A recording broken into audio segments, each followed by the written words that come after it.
அனைவருக்கும் மனமார்ந்த வணக்கம். நான் துர்காதேவி, ஸ்பெஷல் எஜுகேட்டர் மற்றும் ட்ரெய்னர். இன்றைக்கி வீடியோக்குள்ளே போகிறதுக்கு முன்னாடி பர்த்டே செலிப்ரேட் பண்ணுற எல்லா அன்பான குட்டீஸ்க்கும் என்னுடைய இனிய பிறந்தநாள் நல்வாழ்த்துக்கள். வாங்க வீடியோக்குள்ளே போகலாம். சென்சரி இஷ்யூஸ் பற்றி பார்த்துட்ருக்கோம் இல்லையா? சென்சரி இஷ்யூஸ் இருக்கிற நம்ம சிறப்பு குழந்தைங்க எதையும் தொடவே ரொம்ப சிரமப்படுவாங்க. முக்கியமாக டெக்ஸ்சர்ஸ், அதாவது சொரசொரப்பாவோ இல்லை வழவழப்பாவோ இருக்கிறத. இப்போது நம்ம பெற்றோர்கள் நாமளே அதை ஏதாவது தொட கொடுக்குறப்போ பயங்கரமாக தூக்கி எறிவாங்களே தவிர கடைசி வரை அதை தொடவே மாட்டாங்க. இது அவங்களுக்கு மட்டும் இல்லை, நமக்குமே பெரிய சேலஞ்சாக இருக்கும். ஏன்னா சாப்பிட வைக்கிறதுலேருந்து குளிப்பாட்டதுலேருந்து ட்ரெஸ் போட்டு வைக்கிறது வரைக்கும் ஒரு பயங்கர போராட்டம் தான். ஸோ அதுக்கு தான் இன்றைக்கி ஐடியாஸ் பார்க்க போகிறோம். வாங்க பார்க்கலாம். என்னோடய ஃபர்ஸ்ட் ஐடியா என்னென்னா, வீட்டில் டிஃப்ரெண்ட் டெக்ஸ்சர் இருக்கிற திங்ஸ் எது வேணால் நீங்கள் எடுத்துக்கலாம். அது எது தேங்காவோ மாங்காவோ எது வேணாலும் நீங்கள் எடுத்து வச்சுக்கலாம். அதை உங்கள் கையில் நீங்கள் எடுத்து வச்சுக்கிட்டு குழந்தைக்கிட்ட தொட்டு காமிங்க. இங்கே பார்த்தியா எவ்வளோ சூப்பராக இருக்குது, என்னது இது, வாவ் நல்லா இருக்கே அப்படின்னு சொல்லிட்டு ஜாலியாக பேசிக்கிட்டே நீங்கள் அதை தொட்டு காமிங்க. இது தொடுறனால ஒன்றும் ஆகாதுமா அப்படின்னு சொல்லிட்டு பேசிக்கிட்டே நீங்கள் தொட்டு காமிக்கலாம். அடுத்து இப்போது ஹைப்பர் சென்சிட்டிவ் இருக்க குழந்தைங்க என்ன பண்ணுவாங்கன்னா, ரொம்ப தொடவே மாட்டாங்க. ரொம்ப ஹைப்பர் சென்சிட்டிவ் இருக்கவங்க சுத்தமாக தொட மாட்டாங்க. ஆனால் நீங்கள் அந்த மாடலை காமிச்சிக்கிட்டே, அதாவது நீங்கள் உங்கள் கையில் வச்சு அதை தொட்டு காமிக்கிறப்போ அவங்களும் தொட ஆரம்பிப்பாங்க. கொஞ்சமாக மெதுவாக என்ன பண்ணுவாங்கன்னா, அவங்களுக்கு அந்த பயம் போக போக அவங்க தொட ஆரம்பிப்பாங்க. இப்போ ஹைப்பர் சென்சிட்டிவ் உள்ள குழந்தைங்க சொரன்னு உள்ளதை தொட மாட்டாங்க. அதே மாதிரி ஹைப்போ சென்சிட்டிவ் உள்ள குழந்தைங்க வழவழனோ பிசுனோ இருக்கிற அந்த எந்த திங்ஸையுமே அவங்க தொடவே விரும்ப மாட்டாங்க. இல்லை மேடம், இதெல்லாம் பண்ணுறாங்க, ஆனால் அவங்கள குளிக்க வைக்க முடியல, ஒரு தலை சீவ முடியலை அப்படிங்கிறப்போ நீங்கள் முன்னாடியே ஒரு அட்வான்ஸ் வார்னிங் மாதிரி கொடுத்துருங்க. தம்பி, நான் இப்போ உனக்கு என்ன பண்ண போகிறேன், தலை வார போகிறேன். இப்போ பாரு, அம்மா வாரிக்கிட்டேன் பாரு, சூப்பராக வாரிக்கிட்டேன், நீ வாரிக்கிறியா? இது பாரு, பொம்மைக்கு வாரி விட்றேன், பிங்கிக்கு வாரி விட்றேன், பார்த்தியா ஒன்றுமே செய்யலை, பிங்கி சிரிக்குது பாரு, நீ வாரிக்கோடா அப்படின்னு சொல்லிட்டு அந்த பொம்மைக்கு வாரி விடுங்க. இல்லை உங்கள் தங்கச்சியோ ரெண்டாவது குழந்தை இருந்தால் அவங்களுக்கு வாரி விட்டுட்டு குழந்தைக்கு வாரி விட்டுறதுக்கு ட்ரை பண்ணுங்கள். அதுபோல் குளிப்பாட்டும் போதும் கூட அவங்களுக்கு என்னது தண்ணி படுறது கூச ஆரம்பிக்கும், தலையை தொடுறது கூச ஆரம்பிக்கும். அப்போ நீங்கள் என்ன செய்யுங்கன்னா, நம்ம மெதுவாக ஷவரை கொஞ்சமாக தண்ணியை மேலே தெளித்து விட்றேன், அப்புறம் கொஞ்சமாக நம்ம குளிப்போம், ஓகேவா அப்படின்னு சொல்லிட்டு நீங்கள் தலையில் தெளித்து காமிங்க. இந்த மாதிரி மாடல் காமிச்சு செய்ய தான் குழந்தைங்கக்கிட்ட இருக்க அந்த பயம் போகும். அதனால் ஃபஸ்ட்டு நீங்கள் குளிக்க வைக்க போகிறீங்க அப்படின்னா உங்களுக்கு ஒரு அட்வான்ஸ் வார்னிங் கொடுத்துருங்க. இல்லை உனக்கு இந்த மாதிரி ட்ரெஸ் போட போகிறேன், கொஞ்சம் சொரன்னு இருக்கிற ட்ரெஸ் போட போகிறேம்மா அப்படின்னு சொல்லுங்கள். இப்போ சாப்பாடு கொடுக்க போகிறீங்க அப்படின்னா கொஞ்சம் பிசுன்னு இருக்குது. நிறைய ஹைப்பர் சென்சிட்டிவ் இருக்க குழந்தைங்க என்ன பண்ணுவாங்க, கையில் அந்த சோறை தொடவே மாட்டாங்க, அப்படியே பிசைஞ்சு மேலே தடவிக்குவாங்க. ஸோ அப்படி இருக்கிறப்போ என்ன பண்ணலான்னா, நீங்கள் ஃபஸ்ட்டு ஸ்பூன் கொடுத்து நீங்கள் சாப்பிட வைக்க பார்க்கலாம். இல்லை தொடுறது மட்டும்தான் நம்ம பிரச்சனை நினச்சிட்ருப்போம். இல்லை வாயில் போட்டு அவங்க மென்றதுக்கும் பிரச்சனையாக இருக்கும். ஏன்னா அவங்களுக்கு ஓரல் சென்சிட்டிவிட்டியும் இருக்கிறதுக்கு வாய்ப்பு இருக்குது. ஸோ என்ன பண்ணலான்னா, சில குழந்தைங்க தயிர் சாதம் சாப்பிடுவாங்க, ஆனால் கேரட் பொரியலை சாப்பிட மாட்டாங்க. ஏன்னா மென்று சாப்பிட்ணும், க்ரன்ச்சியாக இருக்கும் இல்லையா, அதை சாப்பிட்ணும், அதை சாப்பிட மாட்டாங்க.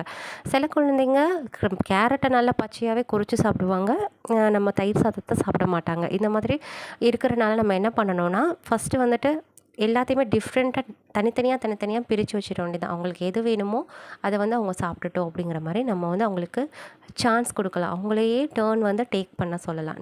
நீயே சாப்பிடு, உனக்கு என்ன பிடிக்குதோ அதை சாப்பிடு அப்படின்னு சொல்லிட்டு அவங்க விருப்பப்படி பண்ணலாம். நம்ம அவங்கள கம்பல் பண்ணாமல். ஏற்கனவே எல்லா பொருளையுமே தூக்கி எறிஞ்சிட்ருக்காங்க, இதில் வேறு நீங்கள் எல்லா பொருளையும் கொடுத்து தொடவைங்க அப்படின்னு சொல்லிட்டுருக்கீங்களே மேடம் அப்படின்னு நீங்கள் கேட்குறது புரியுது. ஆனால் வேறு வழி இல்லை.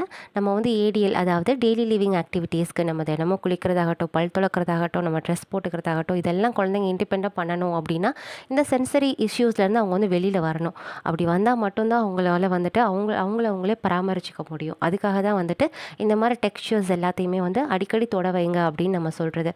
இப்போ ரொம்ப சிவியராக இருக்காங்க, அவங்களே தொட முடியாது அப்படிங்கிற மாதிரி இருந்ததா நீங்களாகவே அவங்களுக்கு செல்ஃபாக சாஃப்ட் அந்த பவுடர் பஃப் இருக்குல்லையே, அதை வச்சு அவங்க உடம்பு ஃபுல்லாமே நீங்கள் ஒரு அவங்களுக்கு மசாஜ் மாதிரி பண்ணி விடலாம், லேசாக தடவி விடலாம், அவங்க உள்ளங்கையில் வச்சு அதை காட்டலாம்.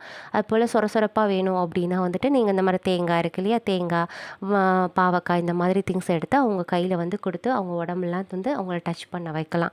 இந்த மாதிரி லேசாக மசாஜ் பண்ணி கொடுக்கலாம். அவங்களுக்கு சீவிக்க மாட்டேங்கிறாங்க அப்படின்னா லேசாக ரொம்ப சாஃப்டான சீப்பை வச்சு உங்கள் கையை வச்சு தடவி கொடுங்க, குழந்தைய அடிக்கடி தடவி கொடுங்க தலையை. அப்படி கொடுக்குறப்பவே அவங்களுக்கு அந்த அந்த அந்த சென்சரி இஷ்யூஸ் எல்லாம் கொஞ்சமாக விலக ஆரம்பிக்கும்.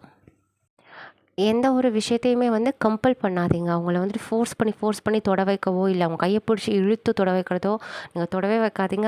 அப்படி பண்ணீங்கன்னா, அவங்க கடைசி வர பண்ணவே மாட்டாங்க. அந்த விஷயத்த அவங்க வந்து அக்ரி பண்ணிக்கவே மாட்டாங்க. ஸோ, எல்லாத்தையுமே வந்து மாடல் பண்ணுங்க. நீங்க 1 தடவ இல்ல, 100 தடவ இல்ல, 1000 தடவ இல்ல, லட்சம் தடவ நீங்க வந்துட்டு இந்த மாடல் பண்ணி காமிங்க.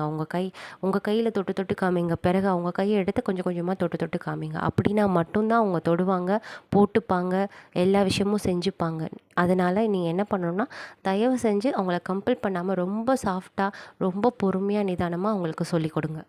ஹைப்பர் சென்சிட்டிவ் இருக்க சில குழந்தைங்க பார்த்தீங்கன்னா, டோ வாக் பண்ணுவாங்க. கால தரையிலேயே வைக்க மாட்டாங்க. அதுபோல் நடக்கவே மாட்டாங்க. பயந்துட்டு எழுந்து நடந்தா கூசும் அப்படின்ட்டு என்ன பண்ணுவாங்க, நடக்காம கீழ உட்காந்துருப்பாங்க. அவங்களுக்கு என்ன பண்ணலான்னா, நீங்க வந்து அடிக்கடி நீங்க வந்து மணல்ல நடக்க வைக்கலாம் குழந்தைங்கள. இல்ல மேடம் அதெல்லாம் அவங்க நடக்க மாட்டாங்க அப்படின்னா, நீங்க என்ன பண்ணலான்னா, அவங்க நடக்கிற ஷூக்குள்ளேயே கொஞ்சம் கொஞ்சம் அந்த கடுகு, கடுகு போட்டிங்கன்னா ரொம்ப சாஃப்ட்டா இருக்கும். அது ஒண்ணும் கால ஒண்ணும் செஞ்சிடாது. அது மாரி லேசா கொஞ்சமா போட்டு அவங்க ஷூக்குள்ளேயே போட்டு நடக்க வைங்க. அது கொஞ்சம் அவங்களுக்கு எஃபெக்டிவான ஒரு மெத்தடா இருக்கும். மேல வீடியோல காமிச்சிருக்க எல்லா திங்ஸுமே வீட்லயே நம்ம அன்றாடம் பயன்படுத்துகிற திங்ஸ் தான். ஸோ, அது எப்போவுமே வீட்ல இருக்கும். அத எடுத்து நீங்க வந்து குழந்தைங்களுக்கு யூஸ் பண்ணி பயன்படுத்திக்கலாம். அதுபோல வந்து இல்ல மேடம் நம்ம என்ன பண்ணாலுமே அவன் தொடமாட்டேங்கிறான் மேடம். அவன் எதுவுமே அவன வந்து நாங்க பண்ணவே வைக்க முடியல அப்படின்னு சொன்னா, இந்த மாதிரி யூஸ் பண்ணிக்கலாம். ஒரு சாக்ஸ் எடுத்துட்டு, அதில நம்ம யூஸ் பண்ற எல்லா திங்ஸையும் உள்ள கொட்டிட்டு, என்ன பண்ணிக்கலாம், அதில அவன் கைய உள்ள விட்டுட்டு, அத வந்துட்டு அவன டச் பண்ண வைக்கலாம். அந்த டெக்ஸ்சர வந்து அவங்கள வந்து ஃபீல் பண்ண வைக்கலாம். இது வந்து ரொம்ப ஈஸி மெத்தடா இருக்கும் உங்களுக்கு. நீங்க பண்ண வைக்கிறது ஈஸியா இருக்கும். எதையும் வந்து தூக்கி எறிய மாட்டாங்க. அவங்க வந்து எதையும் வந்து தட்டி விட மாட்டாங்க. இதுனா நீங்க உள்ள கைய விட்டுட்டு நீங்க பிடிச்சுக்கலாம் லேசா. அப்போ வந்து என்ன பண்ணலாம், குழந்தை வந்து அந்த டெக்ஸ்சர்க்குள்ள அட்லீஸ்ட் என்ன பண்ணும், அந்த டெக்ஸ்சர ஃபீல் பண்ணும். இந்த ஐடியா உங்களுக்கு ஈஸியா இருக்கும்னு நான் நினைக்கிறேன். அவ்வளோதாங்க. என்னோட வீடியோஸ் உங்களுக்கு ரொம்ப பிடிச்சிருந்ததுன்னா, ப்ளீஸ் தொடர்ந்து பார்த்து எனக்கு சப்போர்ட் பண்ணுங்கள்.